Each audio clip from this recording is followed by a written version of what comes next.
할렐루야. 저희가 이제 최고조에 달하고 있는 7월 마지막 주일이에요. 열대야로 인해서 밤잠을 설치고 있는 때를 지금 우리는 보내고 있어요. 근데 하나님께서는 예수를 믿는 저와 여러분들을 강하게 아주 담대하게 하기를 원하세요. 하나님은 우리가 강한 믿음의 용사를 십자가의 군병이 되어서 이 더위도 잘 정복하고 또 사탄막이 악한 이 더러운 귀신도 쫓아낼 수 있는 믿음의 사람 되기를, 그리스도인이 되기를 하나님은 원하십니다. 제가 농사를 지으면서 느낀 하나님의 그 은혜는 농작물도 이 뜨거운 태양의 빛을 받아야 튼튼하게 자란다 라는 것이었습니다. 그래야 작물마다 고유한 맛을 내는 거예요. 이 뜨거운 아주 장렬한 이 태양빛을 받아야 이 과일의 맛도 익어가고 맛있고 고추도 빨갛게 익어가서 아주 매워지는 거죠. 또 뿌리 식물도 그 뜨거운 태양을 이렇게 어떻게 해서라도 땅속 깊이 뿌리를 내려가지고 땅속에서도 열매를 맺게 하는 거.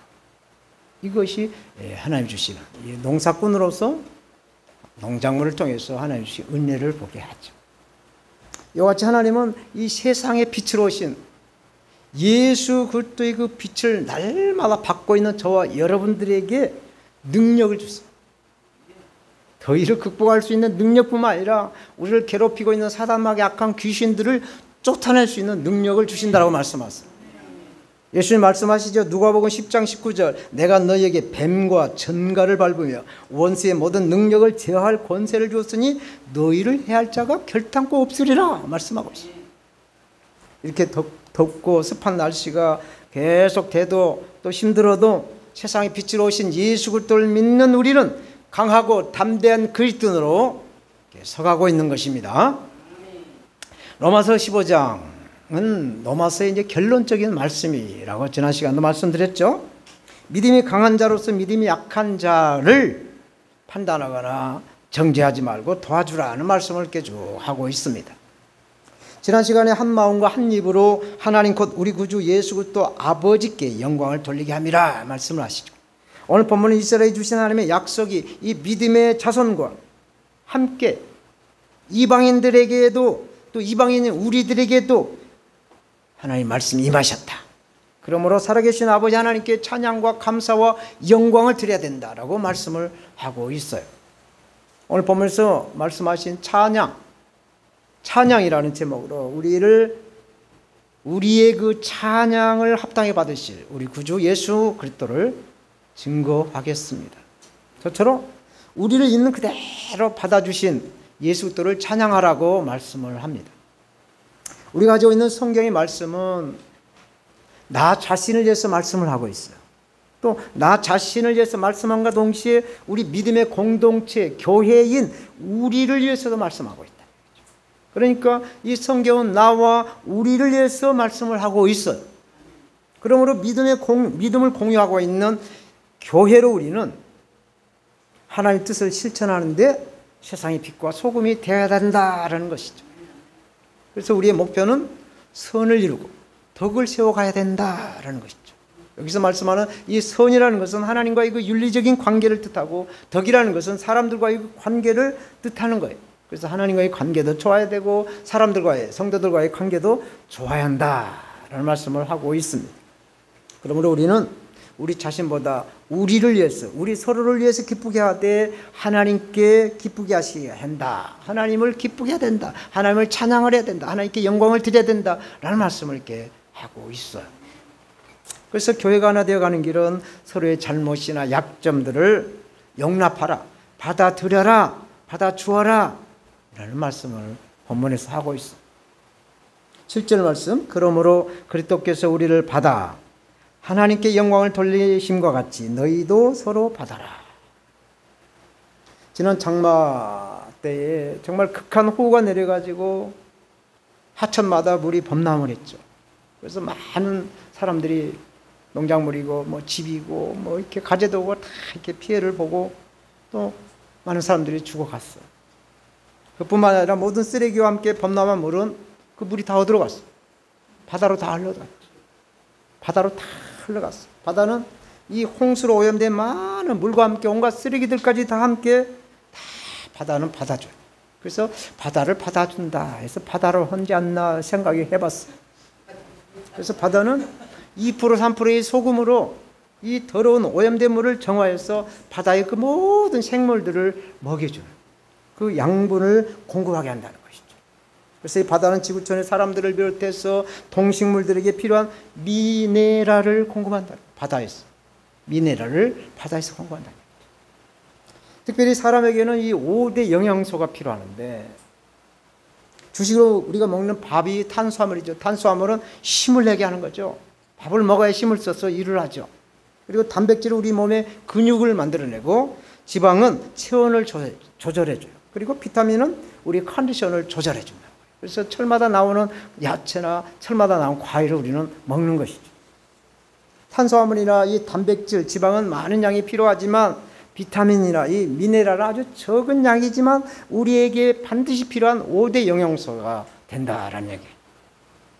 미네랄은 우리 몸에 들어와서 이 산소를 운반해서 우리 몸의 모든 그 오장육부에 필요한 것에 이렇게 잘 윤활할 수 있도록, 활동할 수 있도록 도와준다는 얘기입니다.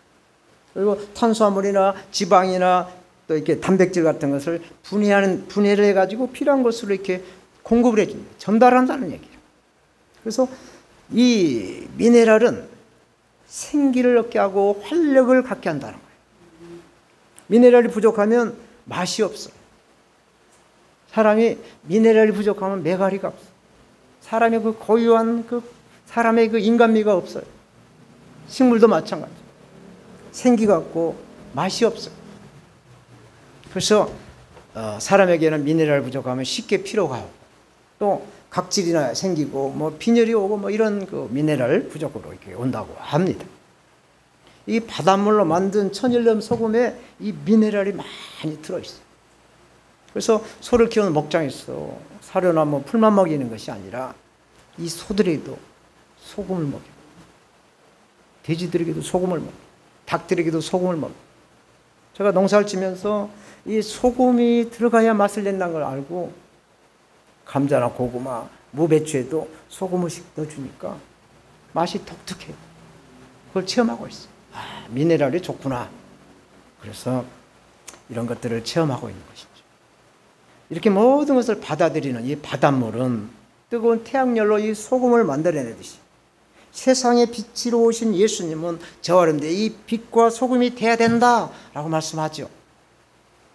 제약이 창궐한 세상에 어둠을 밝히는 빛으로 또 그리스도의 그 맛을 내는 소금으로 정화되어 간다, 정화되어 가야 한다라고 말씀하고 있어요. 그래서 사람마다 다른 성격이나 다른 달란트로 그 맛을 내고 있어요. 또 맛을 내야 되고, 그래서 하나님께 찬양을 하고 하나님께 영광을 드려야 된다라는 말씀입니다. 그러므로 교회에서도 믿음이 좋은 사람이 믿음이 약간 안 좋은 사람에게 품어주고 감싸주고 판단하지 않아야 한다라고 말씀하고 있어요. 왜? 예수님이 죄인이었던 우리를 사랑으로 다 품어주고 받아줬기 때문에 그렇죠. 우리의 죄값을 예수님 십자가에서 죽으심으로 대신 다 갚아주셨어요. 예수님의 그 십자가 그 은혜로 우리를 구원하였어요. 하나님께 영광을 돌리셨으므로 우리도 예수님의 그 성품과 예수님의 그 십자가의 길을 우리도 따라가는 것이죠. 예수 그리스도의 은혜로 구원받은 우리는 무엇을 먹거나 또 마시거나 무엇을 행할 때마다 하나님의 영광이 돼야 된다는 말씀을 하고 있어요. 그래서 나의 체면이나 나의 자존심 같은 걸 드러내는 것이 아니죠. 내가 믿는 주 예수 그리스도를 먼저 드러내야 한다는 것이죠. 먼저 예수 그리스도의 영광, 예수 그리스도를 높여야 된다는 말씀입니다. 그러면 주님이 우리를 높여주시겠다라고 성경은 말씀하고 있어요. 마태복음 6장 33절 너희는 먼저 그의 나라와 그의 의를 구하라. 그리하면 이 모든 걸 너에게 더하시리. 또 행함을 강조하는 야고보서 4장 10절에도 주 앞에서 낮춰라. 그리하면 주께서 너희를 높이시리라 말씀하고 있어요. 그리하면 이것이 하나님의 성격이에요. 하나님의 뜻을 따라 우리가 살아야 하나님의 은혜를 받을 수가 있다는 말씀이에요. 우리가 구원받는 하나님의 은혜는 조건이 없습니다. 예수 그리스도를 영접해서 우리 구주로 믿으면 구원을 받아요. 그러나 구원받는 자가 하나님의 은혜인 우리 영혼이 잘 되고 범사가 잘 되고 강건해지려고 한다면 하나님의 뜻을 그리하면이라는 이 믿음의 조건을 이루어 가야 이 땅에서도 구원의 집을 세워가면서 영과 육과 혼의 구원을 누릴 수가 있다라는 말씀이 있어요. 할렐루야. 이 시간 우리의 영혼 육의 구원이 충만하게 임할 줄로 믿습니다. 물질이 약한 사람에게는 물질의 물고가 열리게 하시고 하나님의 말씀이 물고가 열리게 하시고 우리의 기도의 물고가 열리게 하시고 건강의 물고가 열려서 아버지 앞에 찬양과 감사와 영광을 드리는 우리가 되어야 될 줄로 믿는 것입니다. 그리하면 이것을 이루기에 오늘 또 이렇게 무더운 날씨에 이렇게 예배 자리, 찬양의 자리, 기도의 자리, 말씀의 자리, 이 은혜 자리에 앉아서 하나님께 아멘으로 영광을 돌리고 있어요. 하나님은 다 이렇게 무더운 날씨에 왔구나, 알았다, 내가 다 생명체 기록해놓아 라고 하나님 보고 계세요. 하나님의 CCTV는 지금 다 우리의 마음까지 다 기록하고 있어. 그래서 하나님의 뜻이 무엇이냐? 항상 기뻐라, 쉬지 말고 기도해라, 범사에 감사라. 이는 예수 그리스도 안에서 너에게 향하신 하나님의 뜻이다 말씀합니다. 성령을 소멸하지 말며 예언을 멸시하지 말고, 예언이라는 것은 성경의 말씀을 무시하지 말라는 말씀이에요. 범사의 헤아려 좋은 것을 취하고 악은 어떤 모양이라도 버려라. 그리하면 평강의 하나님이 친히 우리를 온전히 거룩하게 하시고 또 우리의 온 영과 혼과 몸이 우리 주 예수 그리스도께서 다시 오실 때 흠없이 보존되기를 원하신다 말씀하고 있습니다. 이러한 사람들이 우리가 다 될 줄 믿습니다. 두 번째로 열방들아, 열방들아 이 말씀이 이방인들아 라는 뜻이에요. 이방인들아 주님을 찬양하라고 말씀하셨습니다. 8절 9절 내가 말하노니 그리스도께서 하나님의 진실하심을 위하여 할례의 수종자가 되셨으니 이는 조상들에게 주신 약속들을 견고케 하시고 이방인으로 그 궁휼하심을 위하여 하나님께 영광을 돌리게 하려 하심이라. 기록된 바 이러므로 내가 열방 중에 주께 감사하고 주의 이름을 찬송하리로다 함과 같다. 우리 주님이신 예수 그리스도께서 믿음의 후예인 그 이스라엘과 이방인들을 차별하지 아니하시고 받아주신 그 이유를 말씀하고 있습니다. 할례는 이스라엘에 해당된 하나님께서 아브라함과 맺은 언약이 할례. 그래서 할례는 이스라엘과 맺은 선택받은 민족들이 그 특권을 상징한다라고 그래요. 그런데 예수님께서 할례의 수종자가 됐다는 뜻이 무엇일까? 그것은 예수 그리스도께서 할례를 받는 이스라엘 백성으로 오셨다라는 말씀이죠. 그래서 예수님은 할례를 받음으로 할례법에 순종을 하고 이스라엘 백성과 하나가 되었다. 하나님께서 이스라엘과 맺은 언약의 수종자, 섬기는 자로의 종이 되었다라는 뜻이에요. 예수님께서 직접 할례를 받았기 때문에 이스라엘과 동등한 사람, 같은 유대인이다. 그래서 그 섬기는 자로 종이 되었다라는 뜻을 가지고 있어요. 사복음서 마태, 마가, 누가, 요한복음을 사복음서인데 종의 복음이라고 하니 마가복음에서 예수님이 이렇게 말씀하셨어요. 마가복음 10장 45절 인자에 온 것은 섬김을 받으려 함이 아니라 도리어 섬기려고 섬기려 하고 자기 목숨을 많은 사람들의 대속물로 주려 합니다 라고 말씀하죠. 내가 대접을 받고자 한 것이 아니라 대접을 하려고 왔다는 말씀입니다. 성경은 주는 자가 받는 자보다 복이 많다라고 말씀합니다. 마찬가지로 섬김을 받는 것보다 섬기는 자가 복이 있다라는 이야기예요. 예수님은 유대인으로 유대인을 구원하려고 유대인의 종이 되었어요. 초대교회는 유대인과 이방인의 관계가 좋지 않았습니다. 마치 물과 기름같이 유대인과 이방인들은 결코 하나가 될 수가 없었어요. 그런데 유대인들도 예수 그리스도를 믿는 자가 생겨나고 이방인들도 예수 그리스도를 믿음으로 이제 유대인 성도와 이방인 성도가 예수님 안에서 하나가 되어간다. 그래서 그러므로 우리가 해야 할 일은 무엇을 먹든지 마시든지 무엇을 행할 때마다 우리 주님께 영광, 찬양을 드려야 된다라는 말씀을 사도 바울은 로마서를 통해서 말씀하고 있습니다. 시편 18편 오늘 본문에 인용한 말씀인데 18편은 다윗이 기록한 시예요. 사울왕이 다윗을 죽이려고 하자 다윗은 사울왕을 피해서 이스라엘 전 지역에 숨을 많은 곳을 다 찾아가서 숨습니다. 그러나 이 사울왕은 이 자객들을 귀신같이 찾아내서 다윗을 죽이라고 하니까 다윗은 또 할 수 없이 골리앗의 나라 이 블레셋까지 가서 피신을 하죠. 그러나 하나님의 은혜는 이 다윗에게 이 이방 나라들을 다 정복하게 하죠. 그렇게 해서 나중에 시를 기록할 때 시편 18편 19절에서 오늘 본문 그 9절에 그 인용한 말씀을 읊고 있어요. 여호와여 이름으로 내가 열방 중에서 주께 감사하며 주의 이름을 찬송하리로다. 다른 나라에 가서도 하나님의 은혜를 받았으니 내가 하나님의 영광 감사하며 찬양을 올리겠다. 감사한다라는 그 시를 고백하고 있어요. 할렐루야. 이 할렐루야라는 말은 무슨 뜻이에요? 하나님을 찬양하라는 뜻이에요. 할렐, 찬양하라. 할렐이 찬양하라는 뜻이고, 루는 여러분들이요. 루, 야는 하나님, 하나님께. 할렐루야. 네 단어. 세 단어가 하나님을 찬양하라는 뜻이에요. 그래서 우리 셀라 성도교회는 찬양을 다른 교회에 비해서 많이 하죠? 맞습니까? 많이 해요. 수요 예배 때는 거의 2시간을 하고 있어요. 금요일 날은 혼자 제가 4시간을 하는 것 같아요. 찬양해요. 어떤 찬양을 이렇게 하는데, 찬양을 이렇게 쭉 하게 되면 내 속에 이렇게 끄끄만 이 밥 먹고 속이 더부러운 것도 싹 내려갈 뿐만 아니라 속에 있는 악하고 더러운 생각들도 싹 씻겨져 나가고, 막 가슴 속에서 뭔가 몇 개 뜨거운 것이 생겨요.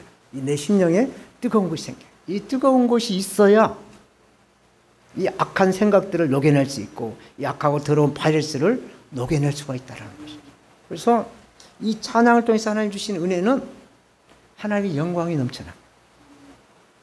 찬양은 예배의 필수 요소란 얘기죠.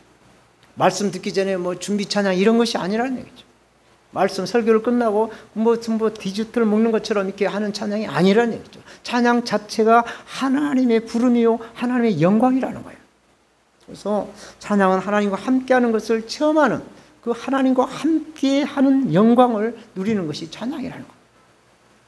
이사야 선지자가 이사야 43장 19절 이하에 이렇게 말씀하고 있어요. 보라 내가 새 일을 행하리니 이제 나타날 것이라 너희가 그것을 알지 못하겠느냐. 정녕 내가 광야의 길과 사막의 강을 내리니 장차 들짐승 곧 이리와 타져도 나를 존경할 것은 내가 광야의 물들을 사막의 강들을 내어 내 백성 나의 택한 자로 마시게 할 것임이라. 이 백성은 내가 나를 위하여 졌나니 나의 찬송을 부르게 함이라 말씀하고 있어요.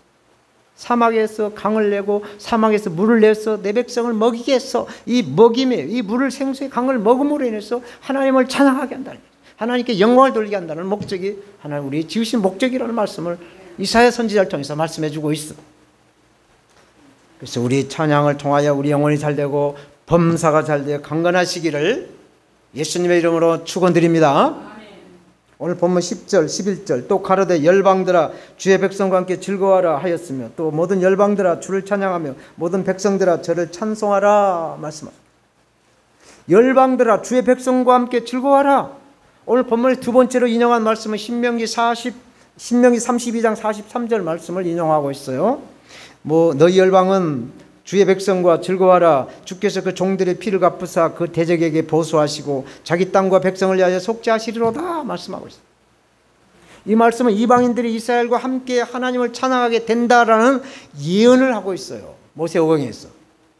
이방인들도 회심하여 하나님을 섬기고 하나님을 영화롭게 하는데 하물며 유대인 성도는 물론 이방인 성도인 저와 여러분들도 다 하나님의 은혜를 구하라. 하나님의 그 은혜에 찬양하라는 말씀을 하고 있어요. 행함을 강조하는 야고보서 5장 13절에 너희 중에 고난을 당한 자가 있느냐? 저는 기도할 것이요. 즐거워하는 자가 있느냐? 저는 찬송하리라 말씀하죠. 또 베드로 후서 4장 7절 8절 만물의 마지막에 가까웠으니 그러므로 너희는 정신을 차리고 근신하여 기도를 하라고 말씀하죠. 무엇보다도 서로 열심히 사랑할지니 사랑은 허다한 죄를 덮는다. 기도를 하고 사랑을 하라고 말씀합니다. 이 종말의 때가 와고 있어요. 전 세계적으로 정말 가마솥 더위가 우리나라뿐만 아니라 전 세계적으로 공통해요. 어제는 제가 뉴스를 보는데 남극에 비가 와갖고 남극에 그 빙하가 꽉 찬 남극에 파란 풀이 자라고 있는 걸 봤어요. 북극 남극이 이 동토의 땅에 비가 내려가죠. 그것도 세 번 내렸죠. 그래가지고 풀이 쫙 파랗게 자란 그 화면을 봤어요. 그게 이제 종말의 때가 왔다는 증거를 보고 있습니다. 그러므로 우리는 기도하고 하나님께 찬양을 해서 하나님 불림받은 그때까지를 그 영광을 드리는 그런 믿음의 사람이 돼야 된다는 것을 말씀하고 있습니다. 그래서 11절에 모든 열방들아 주를 찬양하며 모든 백성들아 저를 찬송하라. 이 말씀은 또 시편 117편 1절 모든 나라들아 여호와를 찬양하며 모든 백성들아 그를 찬송할지어다 이 말씀을 그대로 인용하고 있습니다. 이방인들이 회심하여 하나님 나라에 들어가는 것을 전제로 하나님의 인자하심과 하나님의 진실하심을 찬송하게 될 것이라는 것을 예언해 주고 있어요. 그래서 우리가 이방인들이 저와 여러분들이 지금 하나님께 찬양을 하고 있지 않습니까? 예수님 오시기 전에 거의 1000년 전에 7, 800년 전에 이 기록한 말씀들이 좀 이루어져서 우리가 예수 그리스도를 찬양하고 있잖아요. 돌감남아 이방인 우리가 하나님을 찬양하고 있는 것이죠. 예언을 성취되고 있는 것이죠. 찬양은 곡조가 있는 기도라는 것이죠. 찬양을 통해서 막힌 담이 무너지는 역사가 일어날 줄 믿습니다. 하늘문이 열려지는 역사, 믿음의 기도가 응답되는 역사, 이 찬양을 통해서 만사가 오케이가 역사가 일어나는 은혜가 우리에게 임할 줄로 믿습니다. 이제 마지막으로 소망의 능력을 주신 이에게 감사와 찬양을 드려라 라고 말씀을 하셨어요. 우리가 살아가는 이유가 있어요. 우리가 살아가야 될 목적이 있어요. 우리를 살아가야 될 그 방법이 있어요. 그것이 뭐냐? 우리를 구원해 주신 예수 그리스도가 방법이요 이유요 목적이라는 얘기입니다. 그래서 우리를 구원하시기 위해 십자가를 지고 죽으시다 살아났어요. 우리와 항상 함께 하시는 예수님이 있기 때문에 우리는 우리가 살아가야 될 이유가 되고 방법이 되고 목적이 된 줄로 믿는 것이에요. 지난주에 신림동 서울 관악구 신림동에 그 어떤 젊은이가 묻지마 살인을 벌였죠. 편의점에서 칼을 훔쳐다가 아무 연고도 없는 사람을 갖다가 찔러서 한 사람 죽이고 몇 사람 다쳐서 병원에 가 있고, 그 청년이 하는 말이 자기보다 잘난 사람을 증오를 해서 범행을 했다. 자기가 살아가는 그 방법, 이유를 몰랐어. 내가 왜 이렇게 살아야 되느냐 라는 그 증오심에 사람을 찔러 죽였다 라는 이야기를 하고 있습니다. 우리가 살아가야 할 이유와 목적 그리고 그 방법을 우리는 알아야 우리의 인생을 헤매지 아니하고 주님과 동행하면서 주님께 감사와 찬양을 드릴 수가 있다라는 말씀입니다. 오늘 본문 12절 13절 또 이사야가 가로되 이새의 뿌리 곧 열방을 다스리기 위하여 일어나시는 이가 있으리니 열방이 그에게 소망을 두리라 하였느니라. 소망이 하나님의 모든 기쁨과 평강을 믿음 안에서 너에게 충만하게 하사 성령의 능력으로 소망이 넘치게 하시기를 원한다고 말씀하셨습니다.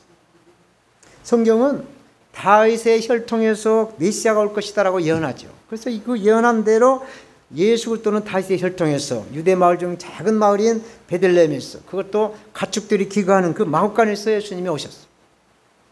이것은 이스라엘뿐만 아니라 이방 나라들에게도 부자나 가난안들에게도 누구나 다 소망이 되게 하신다. 그래서 가장 낮은 곳에서 가장 천한 곳, 천하게 예수님이 오셨다는 말씀이에요. 사랑하는 여러분, 우리의 소망이 곧 우리가 살아가야 될 이유가 될 줄로 믿습니다. 우리의 소망이 우리가 살아야 될 목표가 될 줄로 믿습니다. 우리의 소망이 우리가 살아야 될 방법이 될 줄로 믿습니다. 칼뱅은 기독교 강요라는 책을 써서 이렇게 소망이란 말을 했어요. 소망이란 무엇이냐? 믿음이 믿는 바를 기다리는 것이다 라고 했어요. 그러니까 소망은 기다리는 거예요. 성경은 기다리는 것을 성령의 은사다라고 말씀하고 있어요.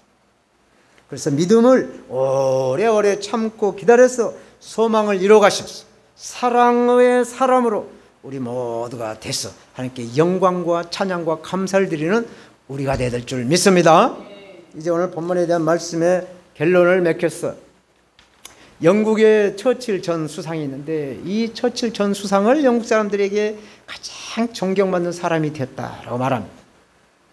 처칠이 영국에서 존경받는 사람이 될 수 있었던 것은 그 처칠이 기도의 사람이었다는 거예요. 전쟁터나 국회의사당에서나 늘 머리를 숙이고 하나님께 도움을 요청하는 그런 기도의 지도자였어요. 하나님 기도한 사람을 아주 중요하게 여기고 그 사람을 사용해 쓰고 그 사람을 아주 급히 사용하시는 걸 봐요. 기도할 때 하나님은 그 사람을 사용하시죠. 그래서 우리가 기도할 때 우리 신앙이 성장할 줄로 믿는 것입니다. 그럼에도 우리가 기도를 잘 하지 않는 이유가 뭐냐? 이 기도의 그 응답될 것을 믿지 못하기 때문에. 몇 번 기도해보고 응답이 없으면 셀라 성교회 동역자, 셀라 성교회 빈자리 안 채워주시나 보다고 기도를 하는 경우가 있어요, 솔직히. 그래서 이것을, 응답될 것을 믿고 기도하는 것이 중요하다. 그래서 우리가 예수 그리스도를 믿는 것도 중요하지만 예수 그리스도를 믿는 것 다음으로 중요한 것이 우리가 기도한 것을 응답될 것이다라고 믿는 것이다라고 말하고 있어요. 사랑하는 여러분, 기도의 농사를 잘 지시기를 바랍니다. 심는 대로 거둔다고 성경은 말씀하고 있어요. 시편 기자는 뭐라고 말하냐? 눈물을 흘리며 씨를 뿌리는 자는 반드시 기쁨으로 그 단을 거두리라 하고 고백하고 있어요. 오늘 설교 제목이 찬양은 곡조가 있는 기도다라고 말씀을 드렸어요. 슬플 때 기도하고 즐거울 때 찬양하는 이 찬양은 기도의 적금 통장인 거예요. 적금 통장. 하나님 우리의 찬양의 기도를 통해서 응답하시는 살아계신 아버지 하나님이신 줄로 믿습니다. 오늘 본문은 우리의 그 있는 그대로를 받아주신 예수 그리스도를 찬양하라고 말씀하고 있습니다. 또 돌감남은 이방인 우리는 예수 그리스도의 주님을 찬양해야 된다고 말씀하고 있고, 소망의 능력을 주신 이에게 찬양, 감사, 영광을 드리라고 말씀하고 있습니다. 찬양의 기도를 늘 해서 우리는 우리와 함께 하신 예수님과 동행하면서 2023년 이 무더위, 이 절정의 때를 잘 넘겨서 하나님 앞에 큰 영광 돌리는, 잘했다 칭찬받는 저와 여러분들 모두가 다 되시기를 부활하신 예수님의 이름으로 축원합니다.